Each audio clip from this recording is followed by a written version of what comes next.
අපි අද අලුත් කෑමක් හදමුද? අපි හදමු අද මුං ඇට වලින් තෝසේ එකක්. මුං ඇට කෑම 100යි. මේ යාළුවනේ දෙන්නෙක් සඳහා මේ හදන කෑම වේලක් රාත්‍රී. මුං ඇට කෑම 100යි. පොල් මේ කිරි තේ හැඳි 3යි. පාන් පිටි තේ හැඳි 3යි. බිත්තරයක්, කරපිංච ටිකක්, වියලි මිරිස් කරල් දෙකක්, අවු මිරිස් කරලක්, සූදුරු ටිකක්, බීලූණු ටිකක්. අපි මේක යාළුවනේ බෙන්ඩර් කරගන්න ඕන. අපි දැන් බෙන්ඩර් කරන් යමුද? බෙන්ඩර් කරගමු යාළුවනේ. ඉස්සෙල්ලා මුං ඇට ටික, මුං ඇට ග්‍රෑම් 100 අපි දාගමු. ඊට පස්සේ දාගන්නවා අපි බීලූණු ටික. එකවර දාගන්නවා අවු මිරිස් කරල් දෙක, කරපිංචා, සූදුරු ටික, එපාර වේලිච්ච මිරිස් කරල් දෙක, එපාර යාළුවනේ රස පදමට ලුණු. රස පදමට දාගන්න මගේ යාළුවනේ. හරි. අපි දැන් මේක බෙන්ඩර් කරගෙන එමු. අපි මේක බෙන්ඩර් කරගන්න යාළුවනේ මේ කිරි ටිකක් දාගමු. වතුරු අඬු කෝපුවක් කාලක් දාගමු.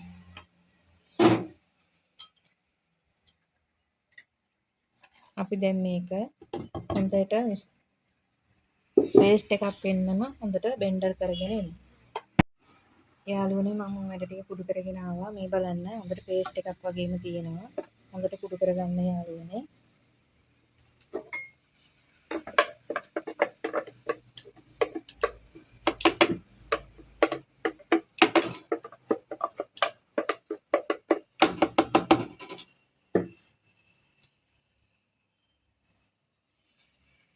මම පාන් පිටි මේස හැඳි 3 දානවා.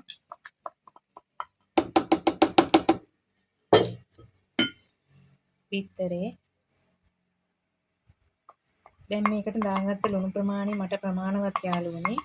ඕගොල්ලෝ රස පදමට ලුණු දාගන්න. හොඳට මේක මිශ්‍ර කරන්න. මිශ්‍ර කරලා විනාඩි 10ක් වහලා තියන්න යාළුවනේ චුට්ටක් පිපෙන්න. අපි විනාඩි 10කින් මේක හදමු.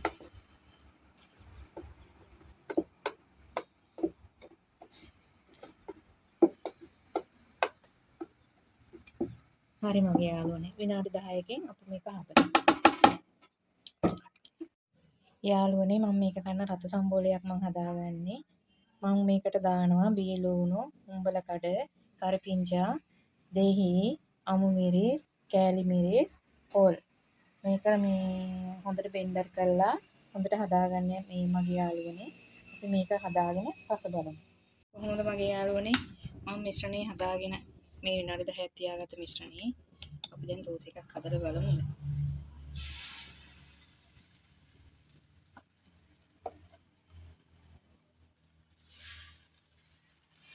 වටේට කරකවන යාළුවනේ.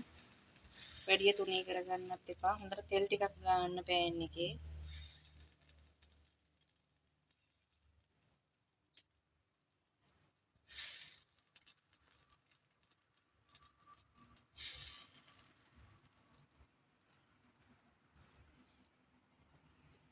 එක පැත්තක් හොඳට පිච්චෙනකන් ඉන්න මගේ යාළුවනේ. අපි ඒක පුච්චගෙන ඊළඟ වීඩියෝ එකෙන් බලමු. හරි යාළුවනේ එහෙනම් දැන් අපි ඊළඟ පැත්තට පෙරලා ගමු. එක පැත්තක් පුච්ච ගත්ත අනිත් පැත්ත මේ වගේ හොඳට රන්වට පාට වෙන පුච්ච ගන්න. නැත්තම් මුං ඇට අමුයි යාළුවනේ හොඳට පුච්ච ගන්න. මතක ඇතුවා යාළුවනේ පැය දෙක තුනක් මුං ඇට ටික හොඳට පොඟවගෙන තමයි බෙන්ඩර් කරගන්න ඕනේ. නැත්තම් බෙන්ඩර් කරන්න අමාරුයිනේ. පැය දෙක තුනක් හොඳට මේ තෙගෙන්න ඇරලා බෙන්ඩර් කරගන්න. විනාඩි 4ක් 5ක් විතර එක පැත්තක් හොඳට අඩු බින්දරේ පුච්ච ගන්න. මොකද මේ අමු මේ මුං ඇට පාන් පිටිත් වැඩි කරගන්න එපා යාළුවනේ.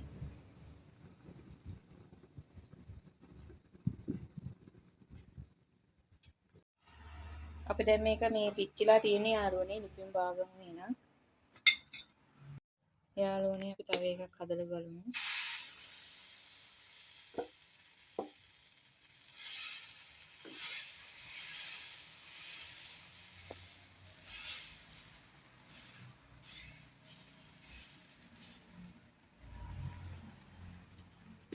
විනාඩි 4-5ක් හොඳට පුච්ච ගන්න.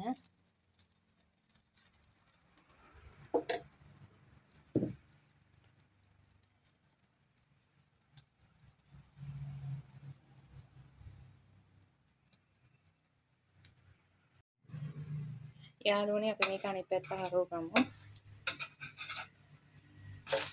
මේ බලන්න හොඳ අන්නම් පාට හොඳට තියෙනවා.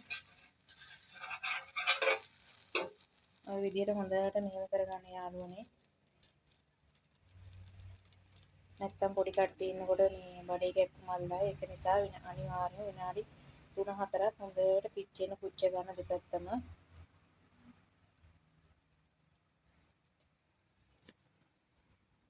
අනිවාර්යයෙන්ම හදලා බලන්න යාළුවනේ හරිම රසයි මේක. try කරලා බලන්නකෝ.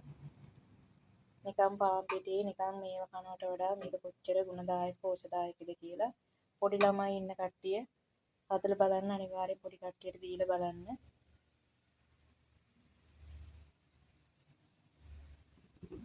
මොනවාක්වත් පිපුම් කාරක දාන්න එපා යාළුවනේ. මේ ගානට මේ පිපිනවා හොඳට. විනාඩි 10ක් 15ක් විතර තියෙන්න අරින්න. එතකොට හොඳට ගානට පිපිලා එනවා. හරි යාළුවනේ අපි එන මේකත් පිපින ගාගමු. මම යාළුවනේ ඔක්කොම හදන්න යන්නේ නැහැ. වීඩියෝ එක මේ දිග වැඩි නිසා මම මෙතනින් නවත්තනවා. තව මේ තියෙනවා පිටිපස්සනේ එහෙමම. අපි මේකේ රස කොහොමද කියලා බලමු. තෝස් එක නම් හදාගෙන ඉවරයි. ඉතින් අපි බලමු මේ තෝස් එකේ කොහොමද රස කියලා නේද? අපි මේ කෑල්ලක් කාලා බලමු කොහොමද කියලා රස. මේ හොඳට තියෙනවා මේ යාළුවනේ සොෆ්ට් එකට. මේ හොඳට තියෙනවා. හොඳ මෙදකට මේ තියෙනවා. අපි මේ කෑල්ලක් කාලා බලමු කොහොමද කියලා.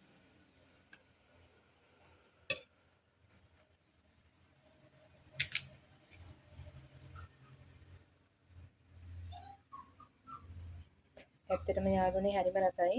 ඔයගොල්ලෝ තමල බලන්න අනිවාර්යෙන්ම. යාළුවනේ අද මේ මගේ පළවෙනි වීඩියෝ එක. මගේ අතින් ඉතින් පොඩි අඩුපාඩු ඇති මගේ යාළුවනේ. අවුලක් ගන්න එපා හරිද? මේ මාව follow කරලා තියාගන්න, කමෙන්ට් කරන්න, ෂෙයා කරන්න, මට ලයික් කරන්න. මට මේ පොඩි සපෝට් එකක් දෙන්න යාළුවනේ. එහෙනම් ඉතින් ඔයගොල්ලෝ හැමෝටම මේ බුදුසරණයි. පරිස්සමෙන් ඉන්න.